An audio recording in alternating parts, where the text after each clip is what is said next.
孩子偶尔咳嗽2声呢，要不要进行干预呢？我的观点是看情况。如果孩子精神状态很好，偶尔咳嗽1-2声呢，又没有什么痰，这个时候呢，不要着急给孩子吃药，可以先观察一下这咳嗽的时间呀。有的孩子呢，早起咳，咳完了白天就不咳了，这个可能是晚上睡觉的时候鼻腔的分泌物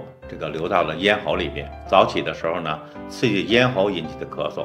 这个时候呢，往往是因为鼻子的问题，有的孩子呢是吃了饭以后咳嗽等等啊，咳嗽时间分布的不一样，我们呢要考虑到咳嗽的原因不一样。但是呢，无论怎么样，孩子处于一个生长发育的敏感期，对外界的这种刺激呢，很容易出现一些咳嗽反射，所以偶尔的1-2次咳嗽呢，我们建议呢家长不必惊慌，也可以观察一下。